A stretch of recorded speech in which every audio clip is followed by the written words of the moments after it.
नमस्कार, दिन भर की हाइलाइट्स को लेकर हाजिर है सुजस आवाज राजस्थान। सुजस पॉडकास्ट में मेधा से आप सुन रहे हैं प्रदेश के मुख्य समाचार। नजर सबसे पहले आज की हेडलाइंस पर।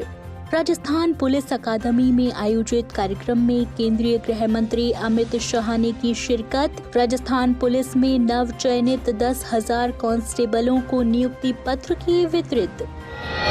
मुख्यमंत्री भजनलाल शर्मा ने राजस्थान पुलिस आरक्षक नव नियुक्ति समारोह में पुलिस जवानों का बढ़ाया हौसला, कहा राजस्थान पुलिस को मिला नया बल। माहेश्वरी ग्लोबल कन्वेंशन एवं एक्सपो 2026 में राष्ट्र निर्माण का संदेश। केंद्रीय गृह एवं सहकारिता मंत्री अमित शाह ने कहा 2047 तक विकसित भारत का संकल्प, सामाजिक संगठनों की भूमिका निर्णायक। मुख्यमंत्री भजनलाल शर्मा ने की जनजाति विकास के हितधारकों के साथ बजट पूर्व चर्चा। बेनेश्वर और मानगढ़ धाम बनेंगे ट्राइबल टूरिस्ट सर्किट का केंद्र। और अब सुनिए समाचार विस्तार से। राजस्थान पुलिस अकादमी में आयोजित कार्यक्रम में आज केंद्रीय गृह मंत्री अमित शाह जयपुर पहुंचे, जहां उन्होंने भाग लिया। इस अवसर पर श्री अमित शाह ने राजस्थान पुलिस में नव चयनित 10,000 कांस्टेबलों को नियुक्ति पत्र वितरित किए। उन्होंने कहा कि राजस्थान पुलिस राज्य की कानून व्यवस्था की रीढ़ है और नव नियुक्त जवानों की भूमिका जनता की सुरक्षा, विश्वास और सुशासन को सुदृढ़ करने में अत्यंत महत्वपूर्ण होगी। केंद्रीय गृह मंत्री ने कहा कि पुलिस सेवा केवल नौकरी नहीं बल्कि राष्ट्र और समाज के प्रति समर्पण का माध्यम है। उन्होंने नवनियुक्त कांस्टेबलों से अनुशासन, संवेदनशीलता और कर्तव्य निष्ठा के साथ कार्य करते हुए राजस्थान पुलिस की गौरवशाली परंपरा को और मजबूत करने का आह्वान किया। राजस्थान की सेवा के लिए, राजस्थान की जनता की सुरक्षा के लिए और सुरक्षित राजस्थान के संकल्प को चरितार्थ करने के लिए बाकी का समय वो यही काम में बिताएंगे। एक और तो हमारे हजारों नौजवानों को आज एक प्रकार से वर्दी मिली है। हजारों नौजवानों के परिजनों को, उनके परिवार को एक नई उम्मीद जागृत हुई है और राजस्थान की कानून और व्यवस्था को एक नई फोर्स मिलने जा रही है। तीनों रूप से एक कार्यक्रम बहुत महत्वपूर्ण और पवित्र कार्यक्रम है। आज यहाँ पर एक मल्टीपर्पज इंडोर हॉल का वर्चुअल उद्घाटन भी हुआ। राजस्थान के सर्वश्रेष्ठ थाने का प्रोत्साहन चूरू जिले के रतन नगर पुलिस स्टेशन को सम्मानित भी किया गया। मित्रों, आज मैं जब आपके सामने आया हूं, लगभग 9,000 नवनियुक्त कांस्टेबल को नियुक्ति पत्र दिए हैं, जिसमें 2500 से ज्यादा महिला आरक्षक है। मुख्यमंत्री भजनलाल शर्मा ने कार्यक्रम के दौरान कहा कि राजस्थान पुलिस हमारे प्रदेश की सुरक्षा व्यवस्था की मजबूत नींव है। आज नियुक्त हुए 10,000 नव चयनित कांस्टेबल राज्य में कानून व्यवस्था, नागरिकों की सुरक्षा और सुशासन को और सशक्त करेंगे। राज्य सरकार पुलिस बल के आधुनिकीकरण, प्रशिक्षण और कल्याण के लिए पूर्णतया प्रतिबद्ध है। नियुक्ति पत्र मिलना और वह भी देश के लोकप्रिय गृह मंत्री जी के हाथों, ये आपके लिए सोने पर सुहागा है। ये आपके लिए ऐसा क्षण है जो आपके अपने पूरे जीवन, अपनी पूरी सेवा अवधि के दौरान याद रहेगा। ये क्षण हमेशा अपने कर्तव्यों को पूरी निष्ठा एवं समर्पण के साथ निभाने के लिए प्रेरित भी करेगा। आपको माननीय गृह मंत्री जी के राष्ट्र प्रथम और देश सेवा के संकल्प को आत्मसात कर हमेशा अपने कर्तव्य पथ पर अड़ग रहने की प्रेरणा देता रहेगा। हमने आप लोगों के लिए पुराने प्रशिक्षण के तौर तरीके को बदलते हुए प्रशिक्षण को आधुनिक बनाया है, जिसमें एआई और उन्नत फोरेंसिक जैसी तकनीकी को शामिल किया गया है। आज माननीय गृह मंत्री अमित शाह जी के कर कमलों से भारत सरकार की खेलो इंडिया योजना के तहत राजस्थान पुलिस अकादमी जयपुर में बने मल्टीपर्पज इंडोर हॉल का लोकार्पण प्रदेश के लिए एक बड़ी सौगात है। इस मल्टीपर्पज इंडोर हॉल में सभी इंडोर खेलों के कोर्ट एक स्थान पर उपलब्ध होंगे। आज जो युवा राजस्थान पुलिस में आरक्षक के रूप में अपने जीवन की महत्वपूर्ण पारी की शुरुआत कर रहे हैं, मैं उनसे कहना चाहता हूं कि आप ऐसे समय में पुलिस सेवा का हिस्सा बन रहे हैं जब औपनिवेशिक काल के कानून अब इतिहास बन चुके हैं।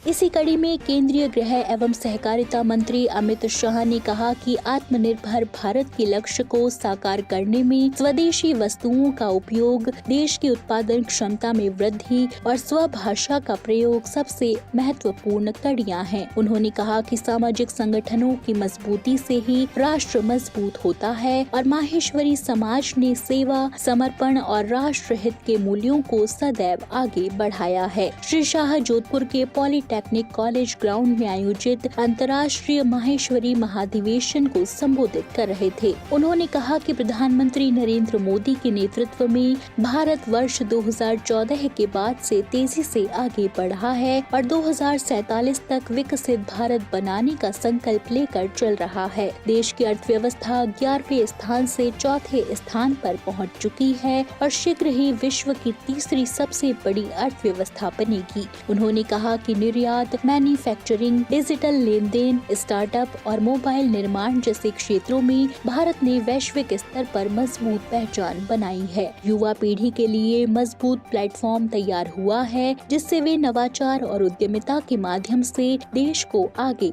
ले जा सके। चाहे वेल्थ जनरेशन हो, चाहे टेक्नोलॉजी को अपनाना हो, इस सभी क्षेत्रों में माहेश्वरी समाज ने एक प्रगतिशील समाज का हमेशा परिचय दिया। न केवल समाज देश के लिए भी बहुत उपयोगी होती है। आप जब 135 साल पूरा कर रहे हैं, इसीलिए भारत सरकार ने आपके इस पुरुषार्थ के लिए डाक टिकट भी जारी किया है। समाज ने सेवा के संकल्प को भी चरितार्थ किया है। 1000 प्रभुजनों को अच्छा जीवन देना, आवास देना, रहने की सुविधा करना, सच अर्थ में अपना घर की कल्पना ही माहेश्वरी समाज के डीएनए को दर्शाने का एक काम है कि ये समाज कैसे सोचता है। मुख्यमंत्री भजनलाल शर्मा ने कहा कि अंतर्राष्ट्रीय माहेश्वरी महाधिवेशन और ग्लोबल एक्सपो राजस्थान की सांस्कृतिक चेतना से ओतप्रोत और मेक इन इंडिया और आत्मनिर्भर भारत की भावना का प्रदर्शन है। यह आयोजन समाज की एकता और सामाजिक प्रतिबद्धता का जीवंत प्रमाण है। उन्होंने कहा कि माहेश्वरी समाज अपनी जड़ों से जुड़ा हुआ है और राष्ट्र निर्माण में अपना योगदान देने के लिए तत्पर है। माहेश्वरी ग्लोबल एक्सपो के इस भव्य मंच पर राजस्थान की सांस्कृतिक चेतना से ओतप्रोत एक ऐसी प्रगति के साक्षी बन रहे हैं जो मेक इन इंडिया और आत्मनिर्भर भारत की भावना को जीवंत प्रदर्शन करता है। यह आयोजन केवल एक सम्मेलन नहीं बल्कि माहेश्वरी समाज की एकता और सामाजिक प्रतिबद्धता का जीवंत प्रमाण है। मुख्यमंत्री भजनलाल शर्मा ने कहा कि जनजातीय संस्कृति हमारे समाज की अमूल्य धरोहर है और राज्य सरकार पंडित दीनदयाल उपाध्याय के अंत्योदय के संकल्प के साथ जनजाति समाज के समग्र उत्थान को सर्वोच्च प्राथमिकता दे रही है। वे मुख्यमंत्री कार्यालय में कल जनजातीय विकास के हितधारकों के साथ बजट पूर्व चर्चा कर रहे थे। मुख्यमंत्री ने कहा कि सामाजिक क्षेत्र में कार्यरत संस्थाओं का समाज से गहरा जुड़ाव होता है। उन्होंने आश्वस्त किया कि जनजातीय क्षेत्रों से जुड़े सुझावों को आगामी बजट में समाहित कर जनजाति कल्याण को नई दिशा दी जाएगी। श्री शर्मा ने कहा कि जनजातीय संस्कृति के संरक्षण के साथ पर्यटन को बढ़ावा दिया जा रहा है। बेड़ेश्वर धाम और मानगढ़ धाम को ट्राइबल टूरिस्ट सर्किट के रूप में विकसित किया जा रहा है। बेड़ेश्वर धाम में सोम, माही और जाखम नदी संगम पर लगने वाले आदिवासी मेले को और भव्य बनाया जाएगा, जिससे नई पीढ़ी जनजाति इतिहास से जुड़े। मुख्यमंत्री ने कहा कि प्रधानमंत्री नरेंद्र मोदी के नेतृत्व में 2023 में शुरू हुआ पीएम जनमन अभियान के तहत 9 मंत्रालयों की 11 योजनाएं लागू की गई हैं। 12 जिले में 11,000 पीएम आवास, 16,000 बिजली कनेक्शन, 3,760 पेयजल कनेक्शन, 12 मल्टीपर्पज सेंटर और 11 सड़कें पूरी हो चुकी हैं। वहीं धरती आबा जनजातीय ग्राम उत्कर्ष अभियान के तहत पक्के मकान, सड़क, बिजली, पानी, शिक्षा, स्वास्थ्य और आजीविका के माध्यम से 6,000 से अधिक गांवों का विकास किया जा रहा है। तो आज के सुजस पॉडकास्ट में इतना ही। मेधा को दीजिए इजाजत, कल फिर होगी आपसे मुलाकात। तब तक बने रहिए सुजस आवाज राजस्थान के साथ। नमस्कार।